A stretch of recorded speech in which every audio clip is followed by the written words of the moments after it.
Brad and John, congratulations on The Incredibles 2. Only Thanks. out a couple of days and already breaking records. How do you feel when you hear those incredible numbers, and how do you celebrate? We don't really celebrate until it's well past established. It's like we're both deeply suspicious. Yeah, that's right. It's like somebody made a mistake. Yeah, there's a clerical error, we want to make sure and that this someone's going to clear it all up soon enough. Yeah. So I think that you do not feel victory or triumph over your adversaries or whatever people imagine you feel. Yeah. You feel more relief. Relief, You feel yeah. like, oh, good, maybe I'll get to make another movie That's right. after this. Yeah. Yeah.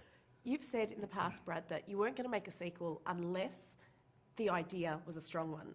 When did you know you were onto a strong idea, and why this one? I had the beginnings of a strong idea while we were promoting, at least what I thought was a strong idea when we were promoting the first film. Yeah. And that was the idea that the assignment would go to Helen rather than Bob, and then Bob would have to cope with that.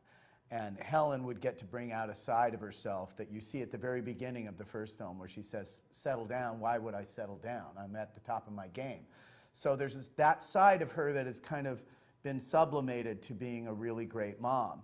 And she kind of has to be coerced into being a superhero again. But when she is one again, she fully feels that side of herself come alive.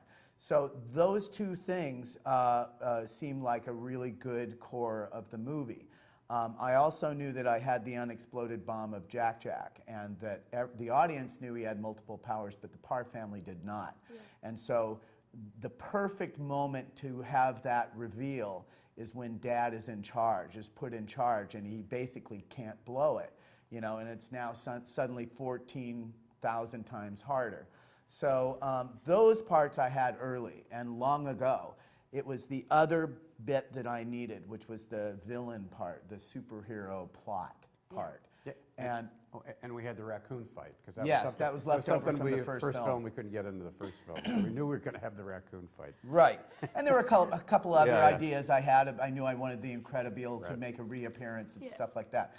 But I didn't have the last big piece, which was that villain piece. And then about 2.5 years ago, a little longer, when I was getting serious about this, I had an idea that I thought would be really good that involved artificial intelligence, and I pitched it, and everyone at Pixar liked it, and we got a green light, and John and Nicole came on board, and the machine started kicking into gear, and about 5 months into it, I realized this is not going to work with the core idea that I'm committed to, which is the role switch and all of the family stuff.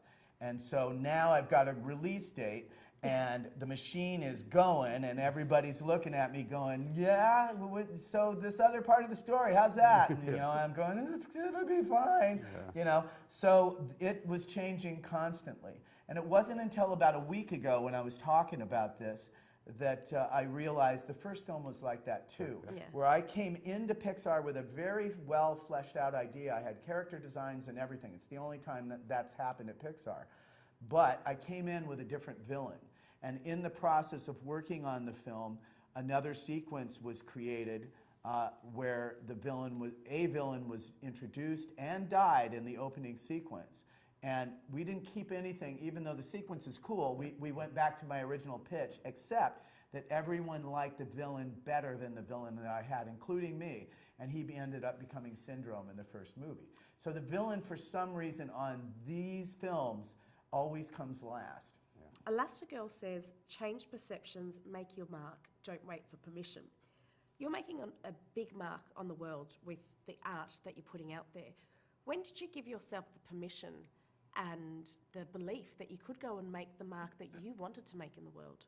Well, I think everyone has, you know, there's this, you know, there are all these sort of evolutionary things that help us survive. You know, babies have big eyes and look cute no matter what species they are because you immediately want to protect them. That's an instant way to help them survive.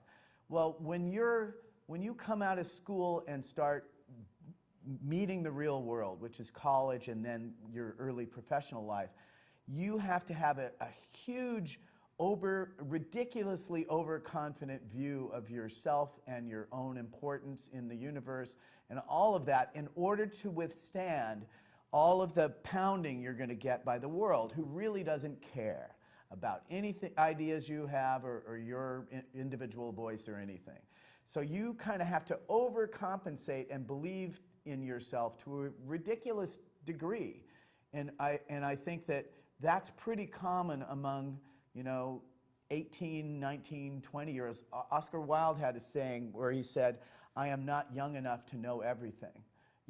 And that's the attitude that you have when you're young, that you must have in order to have something left when the next 10 years of getting pounded happens. Yeah. So I think that my confidence has always been strong, but it's also somewhat generic. You know what I mean? And even if you're not confident, you got to act like it, right? Yeah, especially in show business. Fake it till you make it. That's right. Yeah. That's right. I mean, yes, of course I could do that. Well, hey, could you take a year off your schedule? Of course we can do that. And then we kind of go, how are we going to do that? I don't know. Yeah. I know you said you haven't started celebrating yet Yeah. because you're still a bit doubtful about the numbers, but the love is out there for The Incredibles. Oh yeah, well that's I know it's just clear. landed, Yeah. but is there going to be an Incredibles 3? Don't ask. Just don't ask. Just enjoy what's here. It's very much like going into a maternity ward with somebody who's been in labor for a day and a half and saying, "How about that next kid?" It's just like, don't do it. Just let's move on. Okay, well, let's enjoy Incredibles 2. Thank There you we so go. much for Yay! everything you've Love given that us. idea. That's good. Thank you.